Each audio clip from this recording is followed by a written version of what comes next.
চলতি বছরের ফেব্রুয়ারিতে আলোচিত কন্টেন্ট ক্রিয়েটর নুরুজ্জামান কাফির বাড়িতে আগুন দেয় দুর্বৃত্তরা। তখন কাফি দাবি করেছিলেন তিনি গত বছরের জুলাই আন্দোলনে সক্রিয় ছিলেন বলেই এই হামলার শিকার হন।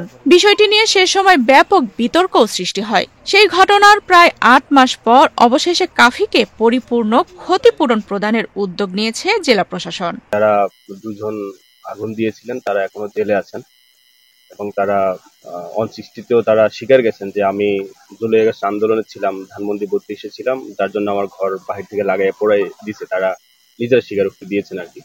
এক্সট্রিম মশার কয়েল প্ল্যান্ট ফাইবার দিয়ে তৈরি, তাই সহজে ভাঙে না, সুগন্ধিযুক্ত ও নিরবিচ্ছিন্নভাবে জ্বলে। ডেঙ্গু, চিকুনগুনিয়া বাহি সহ যে কোনো মশার বিরুদ্ধে দেয় এক্সট্রিম সুরক্ষা।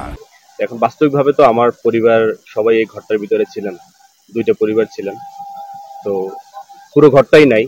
আমার বিশাল একটা ক্ষতি হয়েছে। এই গভর্নমেন্টের নতুন বাংলাদেশ গড়ার পিছনে সবার মতো আমিও ছিলাম, আমিও কণ্ঠস্বর জুলাই আগস্ট আন্দোলন করেছি। সরিষার আস্তানা যখন ভেঙে দেওয়া হয় সেখানেও আমি ছিলাম।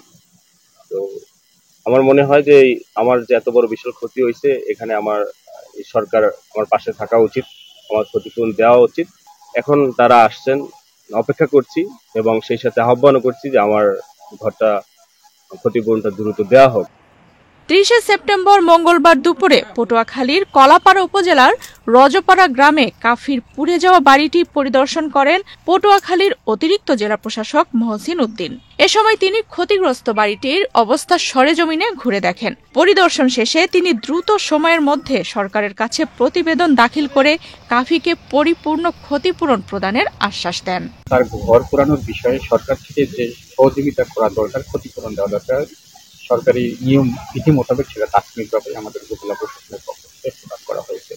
এরপরে যেহেতু এখানে যে ঘরটা পূরণ হয়েছে, ঘর পূরণেতে অনেক বেশি ক্ষতিগ্রস্ত হয়েছে, তো এই বিষয়ে যদি আরো ক্ষতিপূরণ দেওয়ার বিষয়টা আমাদের সামনে এসেছে, তো আমরা এখানে এসে যেটা পরিদর্শন করলাম, পরিদর্শন করে এখানে অ্যাসেসমেন্ট নিয়ে আমরা সরকারের কাছে এই বিষয়ে আরো বিস্তারিত প্রতিবেদন দিই, যাতে যে পরিমাণ ক্ষতি হয়েছে তাকে যেন ক্ষতিপূরণ দিয়ে পুষিয়ে ওঠা যায়। গত 12 ফেব্রুয়ারি কাফির বাড়িটি আগুনে পুড়িয়ে দেয় দুর্বৃত্তরা।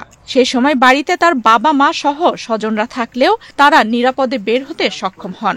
এ ঘটনায় অভিযুক্ত সাদাত হাওলাদার ও মাহফুজ মোল্লা নামে 2 জন বর্তমানে জেল হাজতে রয়েছেন। তবে সেই সময় কিছু মহল দাবি করেছিল যে কেবল আলোচনায় থাকতেই কাফি হয়তো নিজেই তার বাড়িতে আগুন দিয়েছেন। আফসানা রিপা, বাংলাদেশ প্রতিদিন।